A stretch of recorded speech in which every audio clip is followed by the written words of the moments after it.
Hey guys, what's up? Today we're going to be looking at a play that is, I'm trying to get better at this. It's going to go to Alan Lazard and a scramble drill, and it's going to be incomplete. So we're going to watch the play through. Then we'll talk about this game. 10:43 left in the third quarter, as you can see on the ticker at the top there. Second and 10, they're 11 personnel. Bit of a drive. Rodgers scrambles, gets out. Throw. Oh, look how open he is. Look how open he is. I just missed him. All right. So, all that being said, what are we looking at here? We are looking at how whatever you want to dub it. You've got this kind of over here with Christian Watson, this deep post, and you've got the kind of this dagger here, this dig route behind him. Then you've got this deep curl from Lazard there. I tend to put this in. This is kind of his dagger look over here. Anytime this is my generic look at this. Anytime you get this vertical bend and then a dig behind it, I tend to put that in some kind of dagger bucket. But this hook over here with this big post over the top, kind of what you're looking at, that Mills big Mills shot that you kind of see out of the old West Coast handbook that Spurrier ended up weaponizing at Florida. You get this deep hook. I mean, the idea between these two routes here, the big thing here, this deep hook route here, they're trying to draw up anyone deep, and then that opens up over the top, and you hit that post up over the top. So that's a general idea there. So we're gonna have Watson on that big post, and he gets open, but there's not time to hit it. The protection kind of starts breaking down before it gets to that point. So you see right here, we've got Watson getting ready to break. He's breaking. Now you've got this going on over here with Lazard. Now he's kind of, this linebacker here is breaking down, which is going to come into play.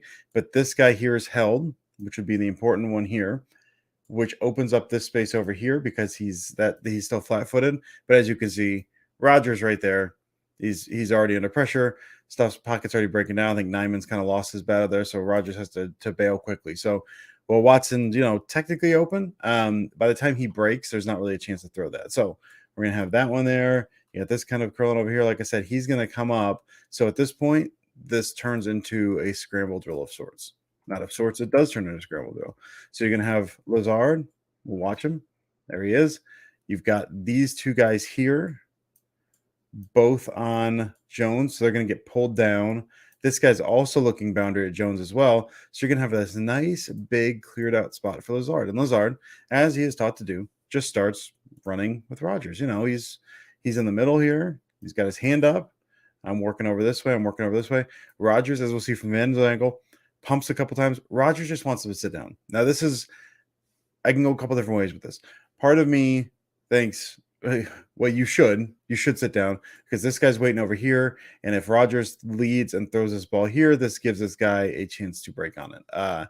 So you don't really want to lead him. You see where Rodgers wants him to sit down because you basically you're working with either an ocean of space in the middle. You've got all of this space in the middle versus throwing it to the edge of that space and that guy be able to make a play on it. So that's what Rodgers is doing here. He's pumping. He's saying, just sit down, man. Just sit. I've got you. Sit in the middle. I see you. Just let me hit you where you are because that's where all the space is. Now, the other part of me, they've had so many issues so far this year as far as getting on the same page that Lazard, Rodgers knows he's got limited time. He's already outside the pocket. These guys are already bearing down on him. He knows he can't get outside too much longer. He can't buy too much more time. So if Lazard keeps running, if Lazard isn't doing what you want him to do, I've mentioned this before, but sometimes it feels like they're letting perfect be the enemy of good. Yeah, you don't want to lead him all the way over here. But what if you lead him like here? What if he doesn't stop, but you throw a ball into the space he's going to be where then he can kind of, because he's not going to stop moving at this point. You're not getting Lazard to stop moving. He's doing what he's doing. So throw the ball out. So where when he's running, you say, all right, I'm going to lead you. I'm going to lead you a little bit, but give you enough time to adjust a little bit.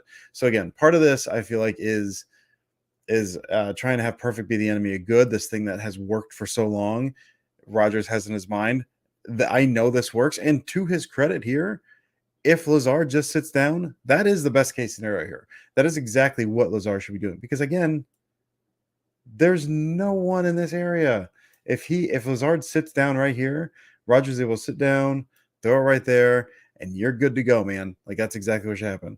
But if there's been miscommunications and Rodgers kind of knows that at this point, I almost wouldn't mind just seeing them like, all right, man, I'll lead you a little bit. I'm not leading you over here. because by that point that's bad because then this guy can do something about it. But I'll lead you here, and maybe it still limits what we can do. Maybe if you throw it on him, if he stops, maybe he can get up and split. Maybe you get a touchdown. Or if you throw it here, this guy can get up over the top, and maybe you're limiting yourself to a 20-yard gain as opposed to, whatever, 35 and a touchdown, or wherever they started this drive at. But I do feel like maybe just lead him a little bit, which is what he ends up throwing kind of a little behind him.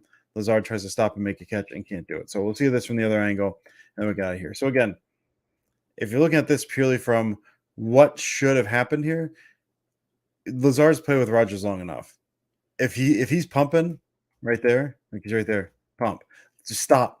Stop where you are. Stop where you are. You're gonna get hit. Don't worry about it. He keeps moving. Rodgers throws behind him because he do have a little more space than Rodgers gave him, but you're trying to lead him away from the boundary there. You don't want to throw him into that. So he throws behind a little bit. Lazard cannot adjust in time. Ball falls incomplete. So, like so many things this year, so many things we've seen so far from the Packers, lack of consistency has been an issue. And just these little moments that used to feel automatic when Rodgers got us out of the pocket and he's looking, you've got a guy kind of moving and all this stuff kind of worked, all the secondary stuff. Those little things just not working at the same level they've been working at so far this year. So thank you for joining me on this very uplifting journey we've been on. And I will talk to you next time.